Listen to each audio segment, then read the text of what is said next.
MSW Media.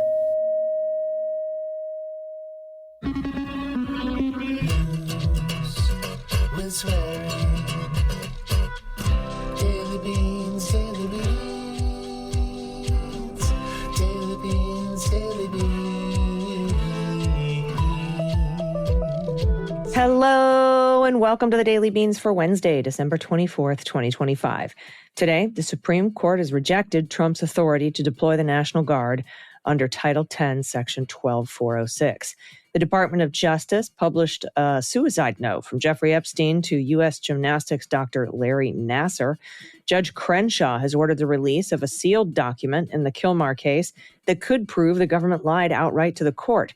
Congresswoman Joyce Beatty is suing Trump to block the renaming of the John F. Kennedy Center for the Performing Arts. A new trove of apparent Epstein Files released by the Department of Justice seems to have disappeared. Judge Aileen Cannon says she will lift her block on Volume 2 of Jack Smith's final report in February, but she's allowing Trump to intervene and appeal.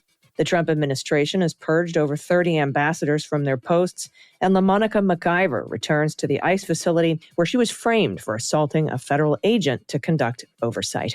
I'm your host, Allison Gill.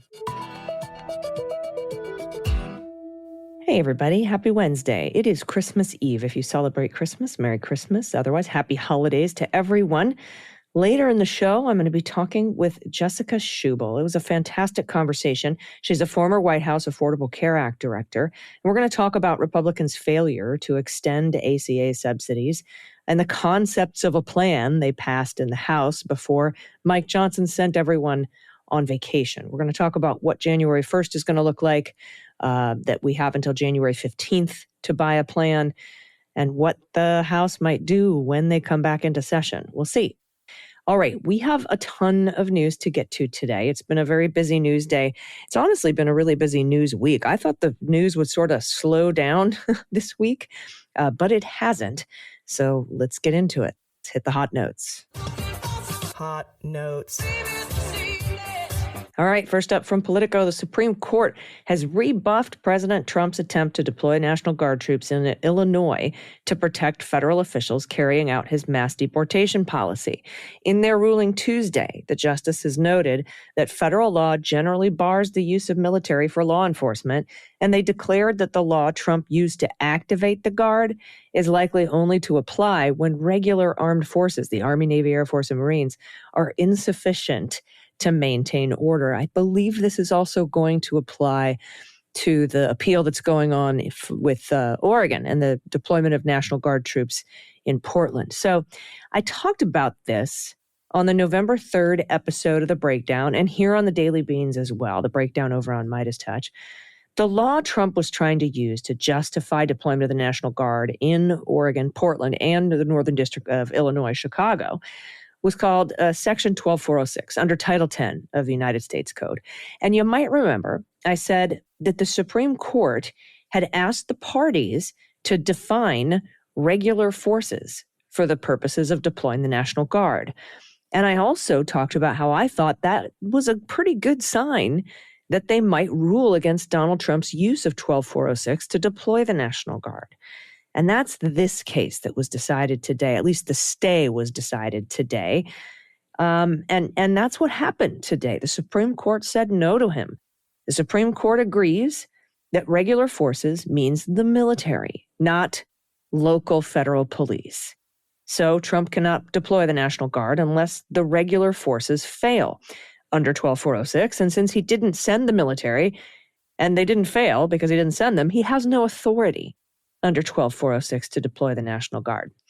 Of course, Thomas and Alito and Gorsuch actually dissented, and Kavanaugh added a weird footnote, apropos of nothing, total non sequitur, saying, hey, by the way, you can't just stop people because of the color of their skin. I think he was sad that a bunch of people started calling, when ICE detains you for the color of your skin or the language you speak or the job you do, that we were calling it a Kavanaugh stop because he had previously allowed that. And he still, unless he goes by the footnote he wrote today, was all about that, saying, oh, you know what, you can sue on an individual basis and all that other stuff. But I think he got really upset about people referring to that as a Kavanaugh stop and just threw that footnote in there for no reason, because it doesn't have anything to do with this case.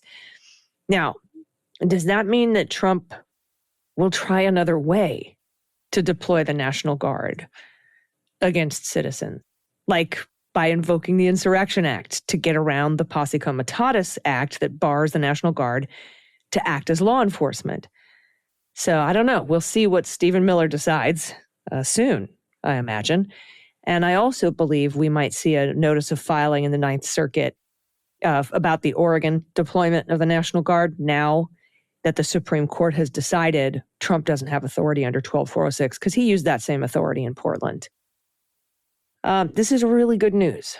I thought they might rule against him. But again, it doesn't mean he won't find a way. It's just not this way. It's just not under 12406. So we'll keep an eye on that.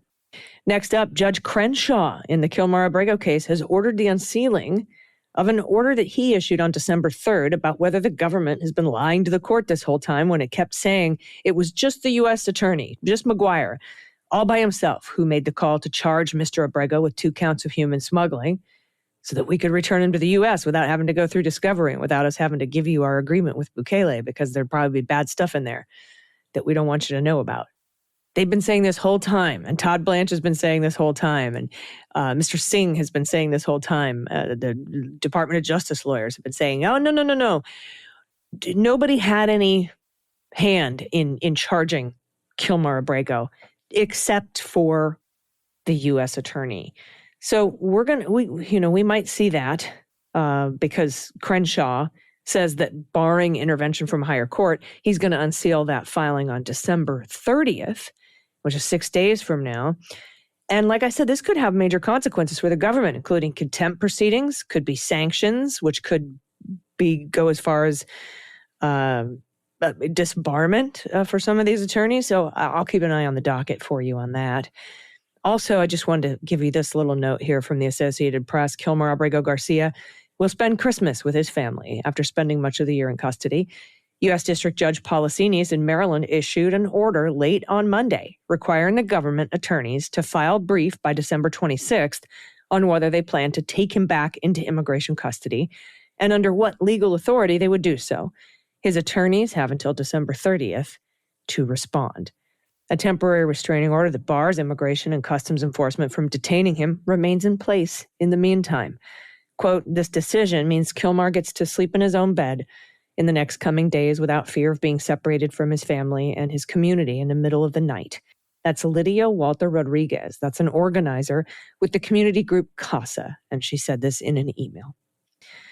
All right, next up from the Times. The Trump administration has ordered nearly 30 ambassadors in embassies around the world to return to the United States within weeks, a move that would leave a large gap in the American diplomatic corps, even as Trump has said he wants to resolve conflicts through diplomacy.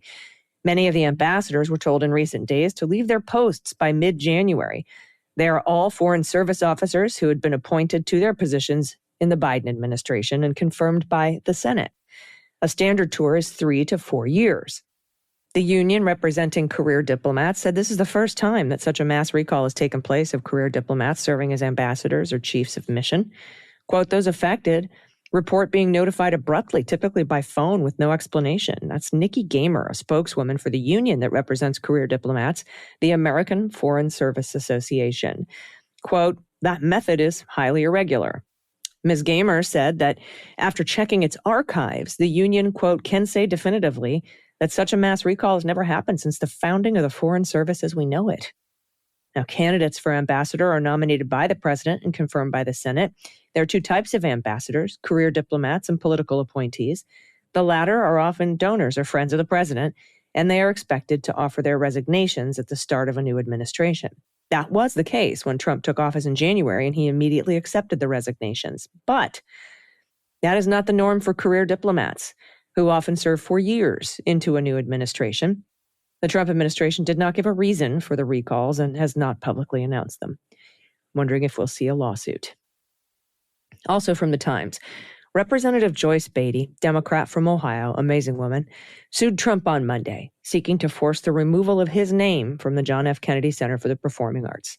Ms. Beatty's lawsuit names as defendants Mr. Trump and the loyalists he appointed to the center's board. The suit contends that the board's vote to change the name last week was illegal because an act of Congress is required to rename the building.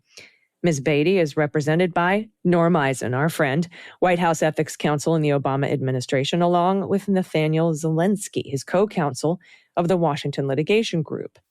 Ambassador Eisen says that the name change, quote, violates the Constitution and rule of law because Congress said this is the name.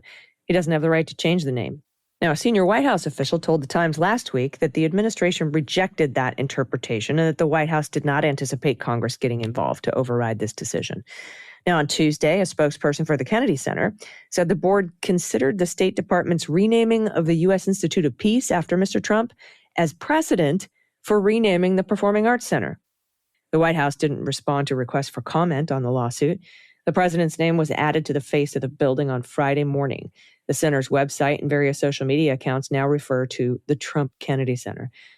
Ms. Beatty is an ex officio member of the Kennedy Center's board. By law, a handful of members of Congress from both parties sit on the board, so she's on the board. She had called into the meeting on the phone last week, at which the name change was voted on, but couldn't object because they muted her. So we'll be following that lawsuit as well. All right, let's get to the Epstein Files news today. Late last night, people began posting a handwritten note that had apparently come from Jeffrey Epstein to the US Gymnastics doctor who was investigated for his child sexual abuse, Dr. Larry Nassar. But I thought it seemed a little sus because, first of all, a documents expert friend of mine pointed out that the postmark was wrong. It came from Virginia, not New York. The return to sender address was wrong. It didn't include his prisoner number. It seemed to back the government assertions that Epstein died by suicide. It seemed like a suicide note. And the DOJ had released a fake video of his apparent suicide as well, so we know they fake stuff all the time. But the DOJ also released an FBI request for a handwriting analysis of that letter, an old one, as part of the Epstein Files release. So there was an analysis done, at least one was requested, but they didn't post the results. So that seemed weird. I thought the government might be setting a trap where we all say, ooh, look at this. Look, he mentioned Donald Trump in this letter. So that the DOJ could later debunk it and say that we all, assumed something about Trump that wasn't true. And maybe question the credibility of all the documents that mention Trump's name because this handwritten note mentioned Trump. Well, sure enough, a few hours later, the Department of Justice said they had investigated the letter just 2 hours later, and that they determined it was fake. And see, you Democrats, this is all a hoax. So be mindful out there. I do not know whether this letter is fake or not. I personally don't believe it's real. I think this was a trap, but maybe there'll be evidence that it is. Why didn't the DOJ release the findings of the handwriting analysis when they released that letter? They released that letter and then let it sit there so that we would all go, look at this, and then came back and said, we looked into it. Did you? Did you look into it today? Or did you look into it all those years ago and just didn't show us that part in the Epstein Files? It's whatever all this is, it's a giant clusterfuck. Just be mindful out there. Also from Politico, tens of thousands of documents that appeared to be from the Epstein Files were briefly posted on the Justice Department's website Monday before disappearing without explanation. The documents reviewed by Politico were available to download through a justice.gov link early Monday afternoon and remained available for several hours. The link was not visible on the Justice Department's website, where officials have been posting documents from the files it's required to disclose under the law passed by Congress last month. But the URL corresponded with an anticipated 8th data set of documents that officials were expected to release. That data set appeared to be next in the sequence of documents that the DOJ began releasing Friday pertaining to the decades-long investigation of Jeffrey Epstein and Ghislaine Maxwell. Justice Department spokespeople didn't respond to Politico's request for comment on these documents that were up and then disappeared. The material included tens of thousands of government documents and emails, as well as several dozen videos from the Bureau of Prisons. The materials describe 2008 negotiations between the Justice Department and lawyers for Epstein as he attempted to settle claims that he trafficked girls. They include internal 2019 deliberations by the Justice Department and federal prosecutors in New York as they neared criminal charges against Epstein.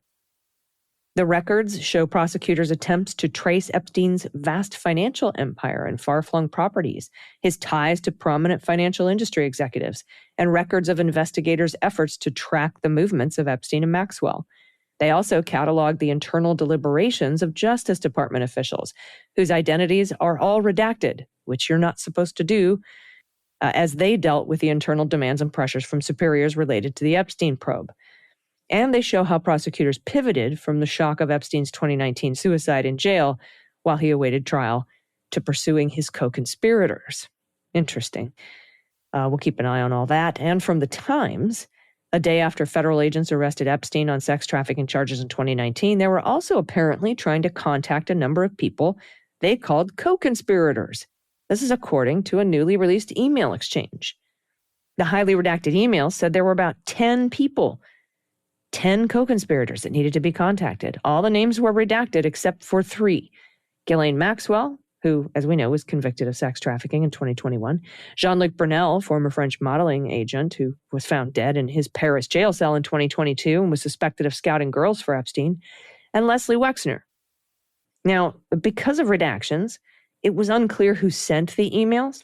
In the first email, an unknown sender with a signature line that included FBI New York began the exchange by writing, "When you get a chance, can you give me an update on the status of the 10 co-conspirators?" Now, the DOJ has repeatedly said there are no uncharged co-conspirators.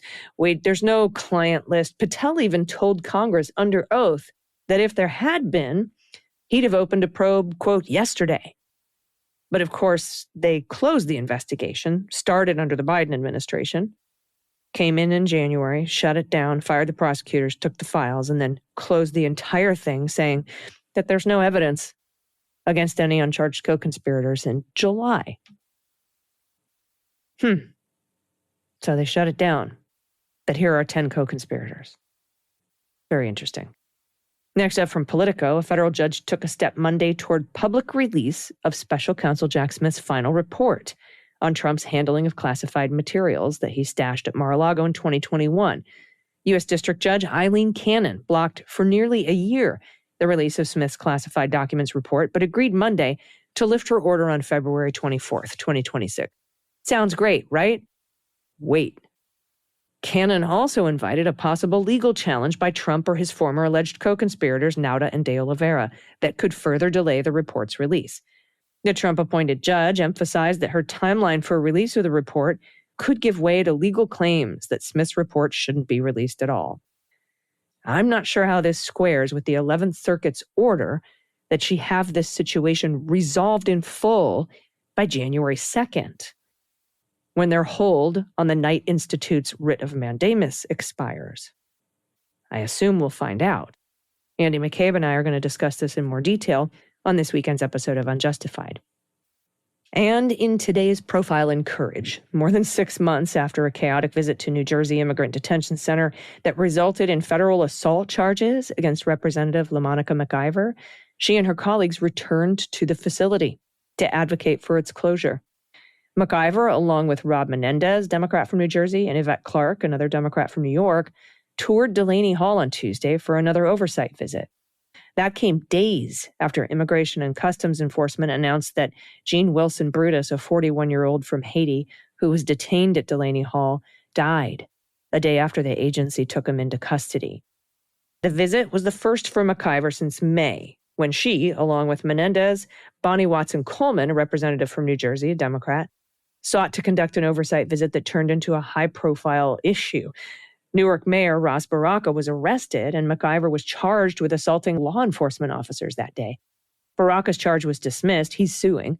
But McIver's case has yet to go to trial. She has pled not guilty and accuses the Trump administration of political intimidation.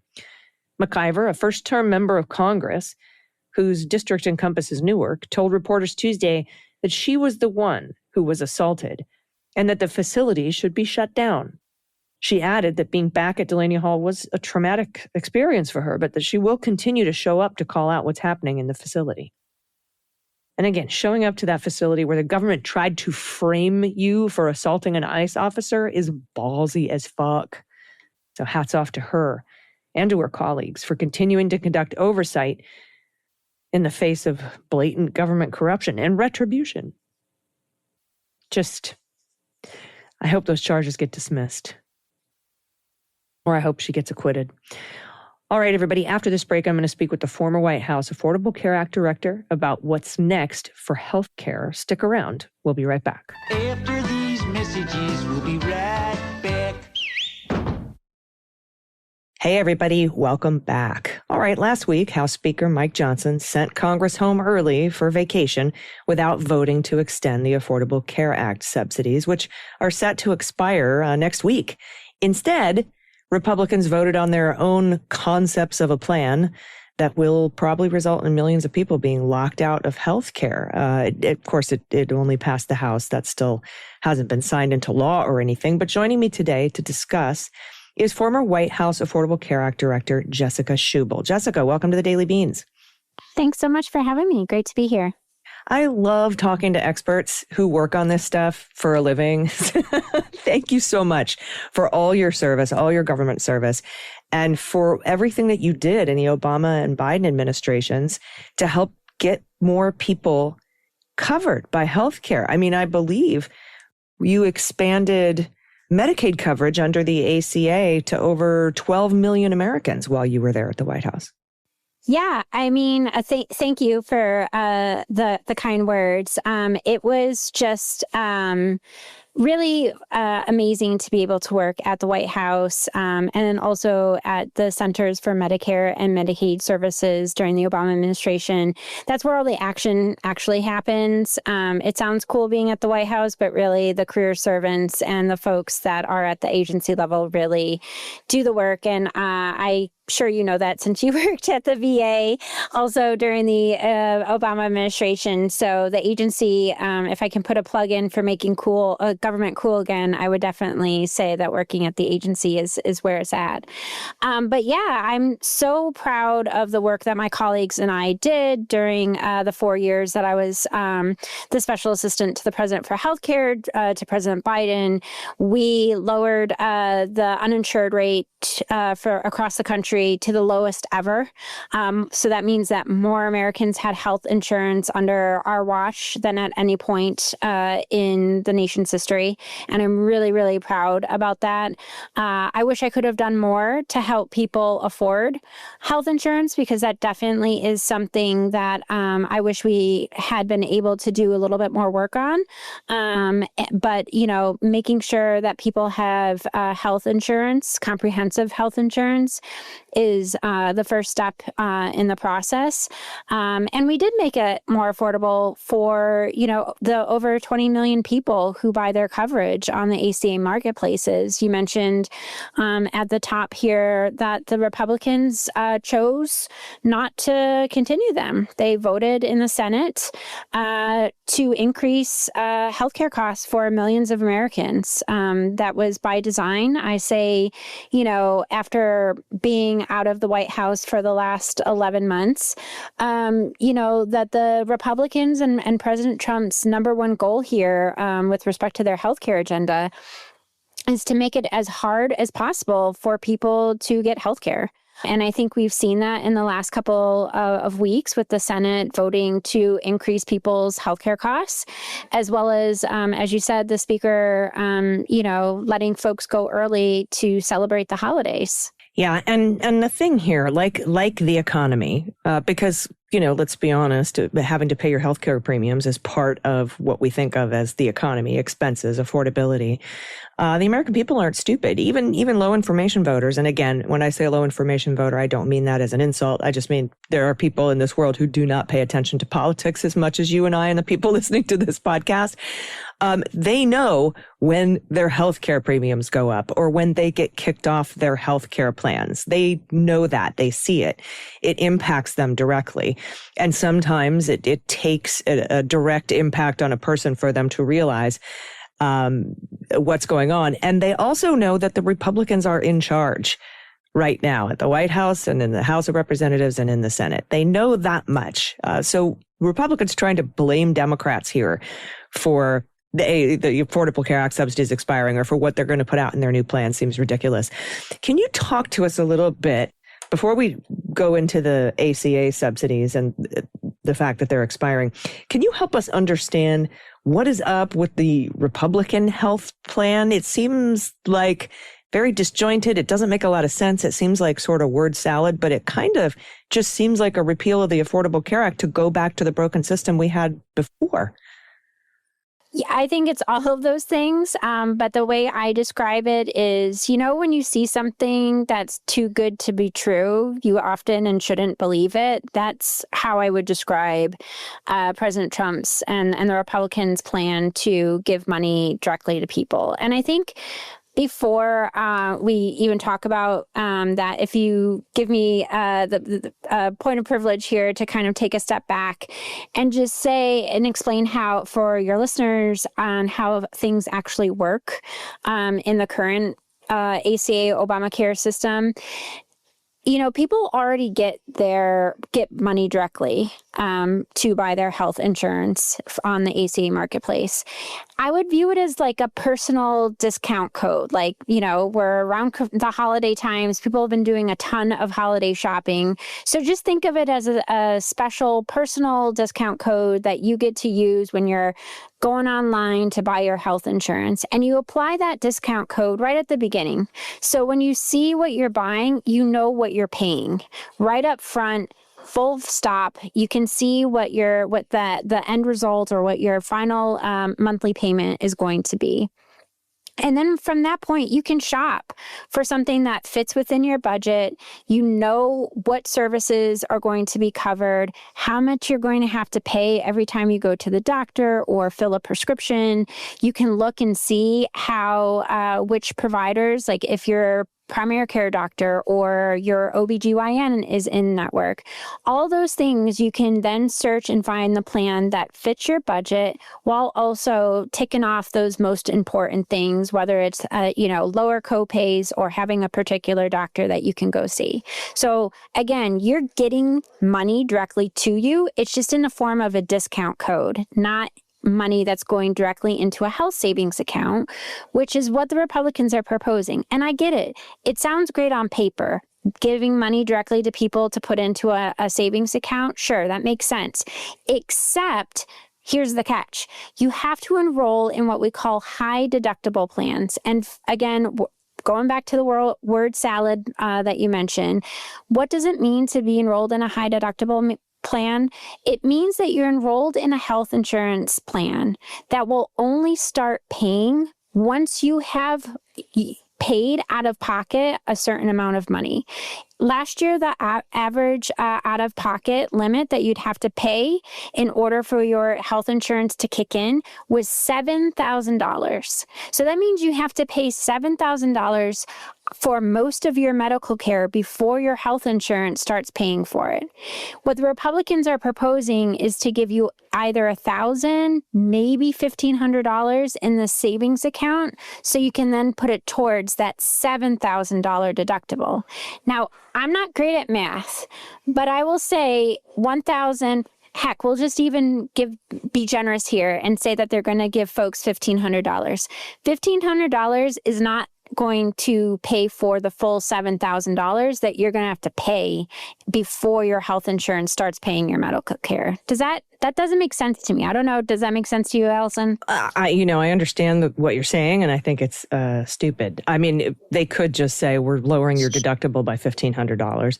But that's what this administration does. They like to give you this money up front to make you think that you're getting money that you didn't have before. They just did it by giving the increase in basic housing allowance to military members as a warrior dividend for $1,776.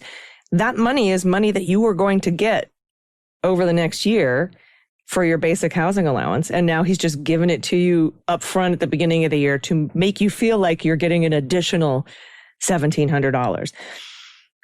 But there's other things in this Republican plan that you wrote about recently, right? You said solutions to jacking up your health insurance premiums, enroll in crappy coverage, right? Is that what you're talking about? These high deductible, crappy coverage plans? And here's $1,500 that will pay for 1/4 of your deductible in this crappy plan we're giving you? Yeah, that's exactly right. These high deductible plans, I want to say like they do cover your preventative care, but what happens when you have an accident and you break your arm and you go to the ER?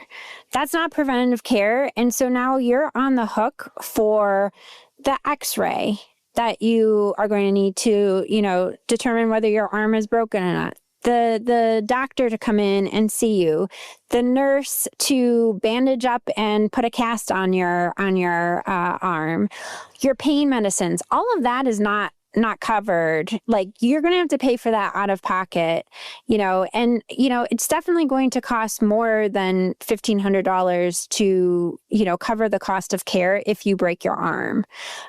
Same as if, you want to go to the primary care doctor because, God forbid you have the flu and you're really, really sick and, that is not preventative care. So you might have to pay the $150 office visit out of pocket.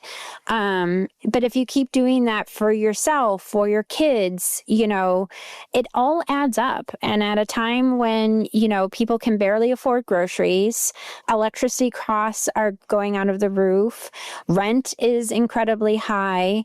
It's like a death by 1,000 cuts for families. And, healthcare is generally the most expensive component of a family's budget. And I worry that a lot of people are just going to roll the dice and not sign up for coverage and hope that they don't break their arm, that they don't get sick, and, just kind of operate on a wing and a prayer here for their health care, which is, not how it should be.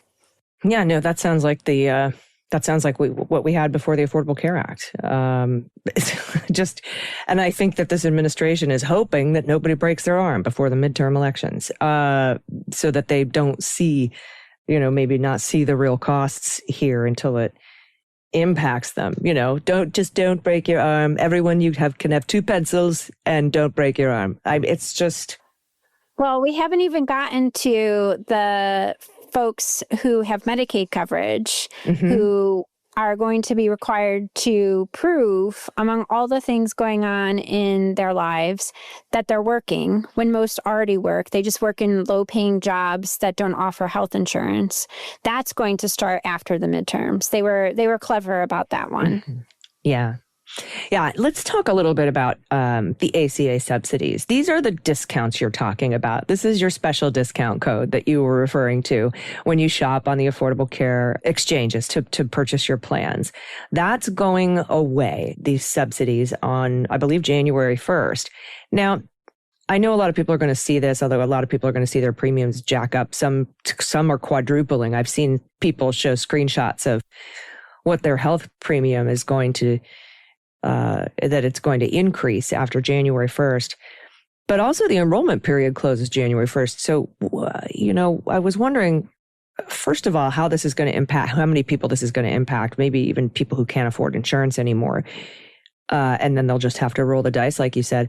But it will, if they come back and if they vote to extend Affordable Care Act subsidies somehow, maybe they take it from a 3-year to a 1-year or something. I don't know what would convince the Republicans to keep people on their health care plans, but maybe they do. Do they also put a provision in that bill that reopens the enrollment period, or is everyone stuck for the whole year? I mean, I'm curious as to what this looks like practically for everyone next week when these price changes go into effect. Yeah, I mean, I will say, generally speaking, the damage here is done for next year, or for 2026 coverage, which, as you said, starts in just a matter of a few days. One thing that I would just important clarification I would make is that people still have until January 15th to sign up for coverage. It will just start on February 1st. And I would highly recommend that people, and for your listeners who know people who are still need health insurance, please, there's still time to sign up. it's likely that things are going to be more expensive, but you can still find affordable options for your budget. You just might have to look a little bit harder and might have to make some trade-offs in terms of, how much you're going to pay to see a doctor or an actual doctor that you'd like to keep seeing. But you have until January 15th to sign up.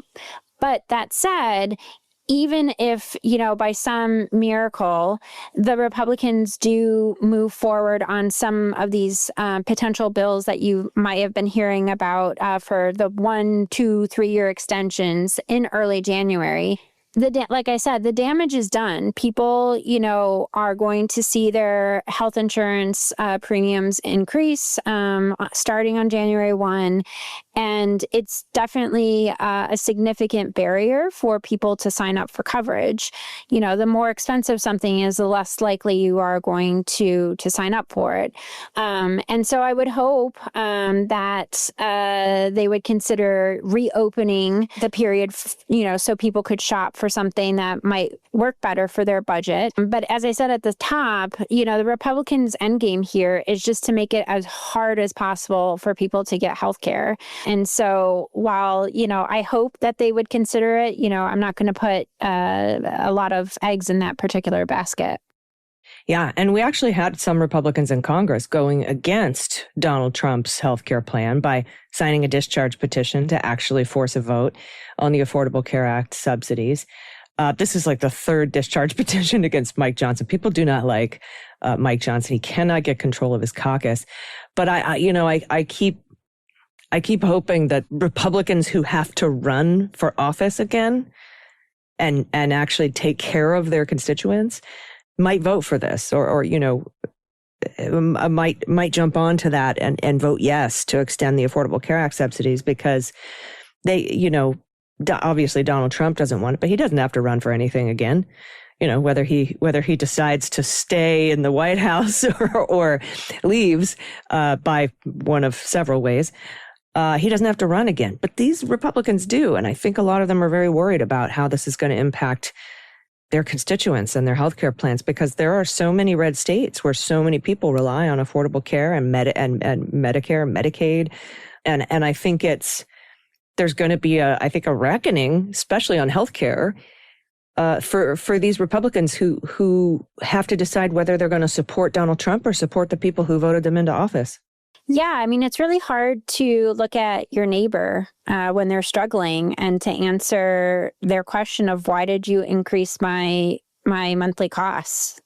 Why did you not vote to keep my healthcare costs affordable?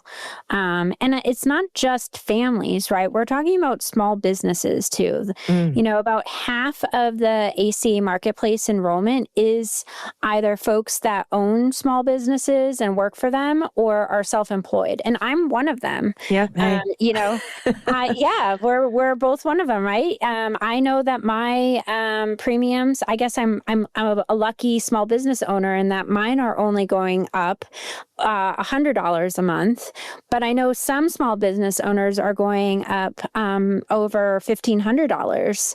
I know I was reading, I'm visiting my family here in Tucson, Arizona, and I was reading some, firsthand accounts from small business owners here in Arizona saying that, they're looking at mortgaging their house again in order to afford the premiums for their small businesses, their small business employees that they're buying on the exchange. And that's just wrong.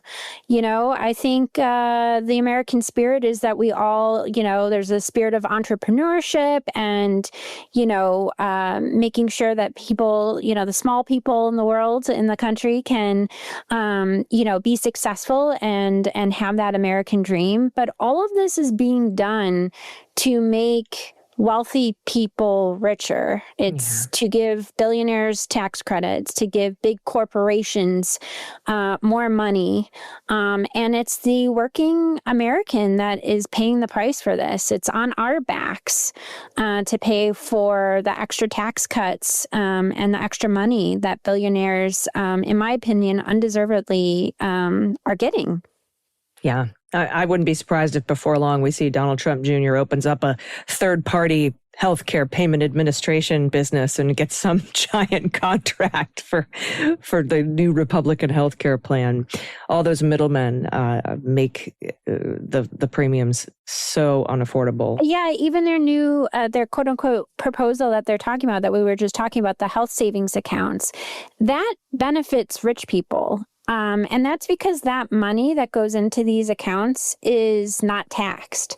So the more money you make and the higher you are on the in the tax brackets, the more money you save. And so, for example, you know, a 60-year-old couple who is making, which I know is a lot, but this is what I was just figuring for math, a couple who are 60 years old and they make $800,000 a year is going to save three times as much as the same age couple who makes $30,000 a year. That's wrong.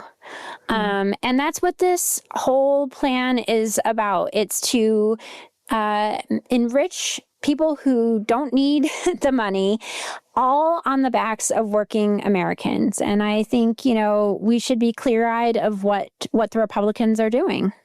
Yeah. And then the bank also gets money. And then in order to spend your healthcare savings plan, you'll have to put it on a Visa card, which takes 3.5%. It's just all for the billionaires, and it's disgusting. But you know, this is what happens when Republicans are in office, as you well know.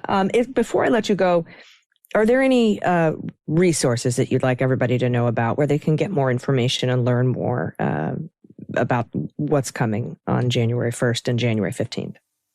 Well, the first resource I would say is please, please, please go to healthcare.gov. That will give you the most real-time information on when, how much you will pay for health insurance. Please enroll if you have yet to enroll. You have until January 15th. I would say listen to your podcast, right? You know, listen to you, Allison. You know, look at your local paper. I've been doing a lot of, I'm an old lady, I guess, because I'm not on TikTok, but I've been doing some TikTok and Instagram live posts with various folks.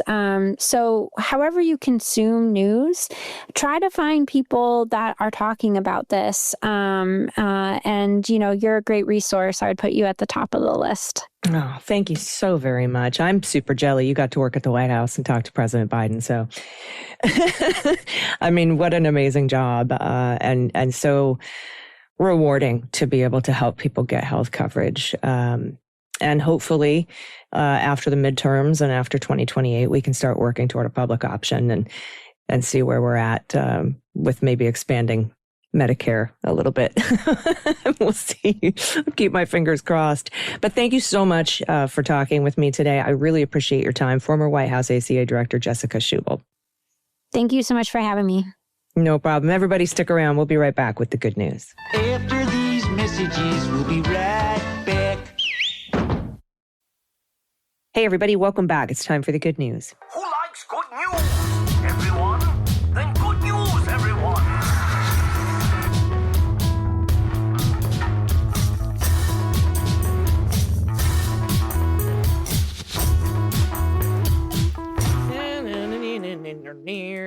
Good news, good news. And if you have any good news, corrections, confessions, you have some good trouble you want to send us, maybe a joke you've heard that made you laugh, we would love to laugh with you. We need to microdose hope right now. If you have a shout out that you'd like to give a loved one or yourself, or a government program that's helped you or a loved one, it can be Social Security, Medicare, Medicaid, WIC, SNAP, anything like that. Student debt forgiveness. We love to hear those stories. Send that to us. You can give a shout out to a nonprofit, a small business in your area, anything at all, any just good news, big, small, yesterday, 20 years ago, send it in. dailybeanspod.com, click on contact. All you got to do to get your submission read on the air is pay your pod pet tariff, which used to mean just attach a photo of your pet. But now you can really just attach a photo of anything. It really doesn't matter. You can send an adoptable pet in your area. Maybe we can find him a home. Family photos, baby pictures, photos of your holiday decorations, maybe what you dressed up as for Halloween, or signs that you love that you saw at the last No Kings rally, or overpass signs, some great community organizing. Maybe if you're all getting together and writing some postcards and you took some pictures, we'd love to see that. Pictures from your last Democratic Club meeting, whatever it is, send it to us, dailybeanspod.com, and click on contact. First up is your good trouble. And your good trouble this weekend from now until we talk again on Monday, relax, take some time off. That's your good trouble assignment. Recharge, think good thoughts. Also from Gwendolyn, pronouns she and her. Hello, bean goddesses, and thank you for all you do. My wife and I began listening in late spring, and we have added this to our evening powwow time, which is basically our time to catch up with each other and enjoy a glass of libation of choice. Excellent. I love this, Gwendolyn. My good trouble was inspired by you several months ago. I began to bling the paper clips by adding a charm and a rainbow ribbon. I gave these out as gifts to my church congregation at our annual Love Fest at Thanksgiving. Then I added these to client gifts that I gave out too. Each paperclip is attached to a note that has a brief history of the paperclip, along with how it stands not only for resilience and flexibility, but also how we can hold things together, bend without breaking, and stay connected in our challenging times. I have now taken to leaving these paperclips in random places, like on grocery shelves and in doctors' offices. My hope is they find themselves in the hands of people who need to know that they're seen. Oh, that's such a great idea. What a little wonderful bit of good trouble. For my pod pet tariff, I've submitted a picture of one of our rescue cats, Dusty. He fell into our honey pot 4 years ago as a kitten. His goal in life is to remind us constantly to just chill out. Keep up the good work and be safe out there. These paper clips are beautiful. Little heart charms, little enamel heart charms, and the beautiful rainbow ribbons. These are gorgeous. I love that you're leaving these around town. Then look at the kitten in the donut. I have that cat cave donut. It is the best thing I ever bought for these cats. They love it, Gwendolyn. They love it. And sometimes I spray it with the sprayable catnip. Oh, I can't get enough of this, and neither can they. So it's a cat cave. I can't Catosaurus something. I can't remember what it's called, but it's fantastic. They absolutely love it. Your kitty is adorable. All right, next up from Sheila B. Hi, AG. I just wanted to share a painting I've just completed.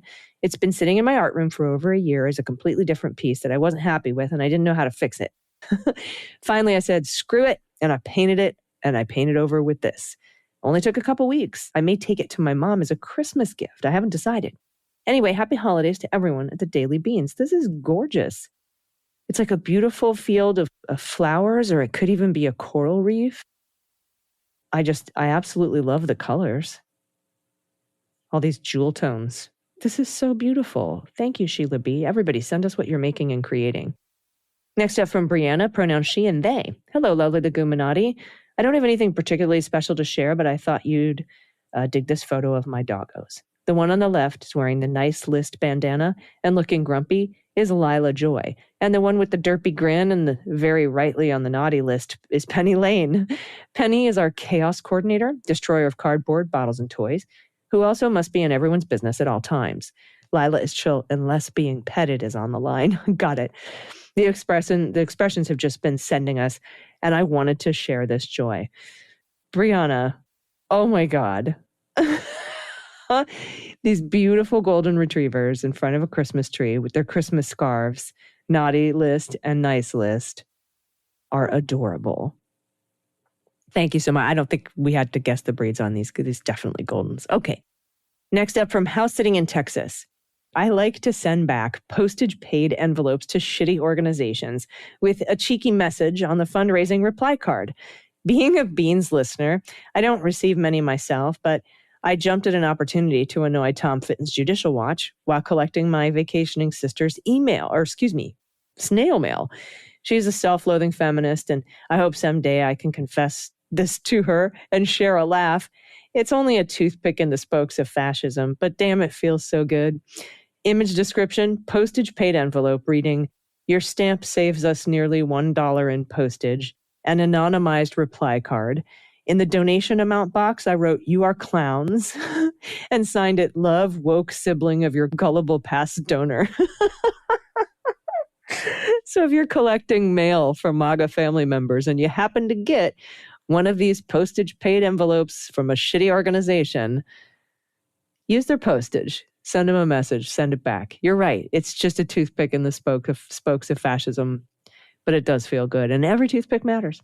All right, next up from Liz, pronoun she and her. I had a real life, in the wild, misheard song lyric sighting.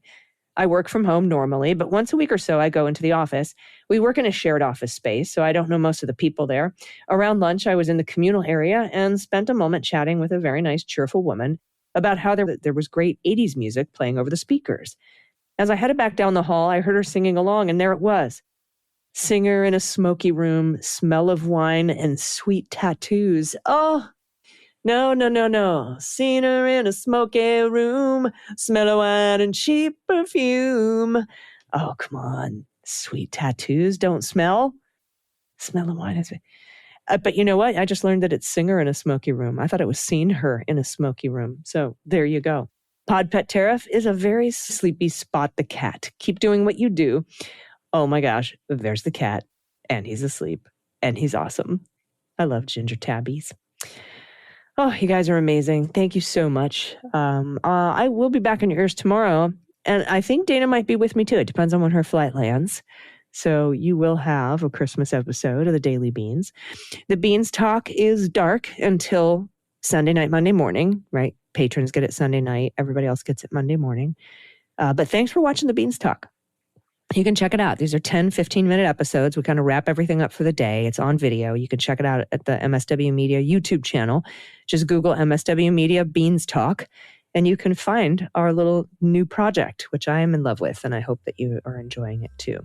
But we are dark until after the holiday weekend. So, everyone, like I said, at least I will be back in your ears tomorrow. Dana may be with me. Until then, please take care of yourselves, take care of each other, take care of the planet, take care of your mental health, and take care of your family. I've been AG, and them's the Beans. The Daily Beans is written and executive produced by Allison Gill, with additional research and reporting by Dana Goldberg. Sound design and editing is by Desiree McFarlane, with art and web design by Joelle Reeder with Moxie Design Studios. Music for the Daily Beans is written and performed by They Might Be Giants, and the show is a proud member of the MSW Media Network, a collection of creator-owned podcasts dedicated to news, politics, and justice. For more information, please visit mswmedia.com. MSW Media.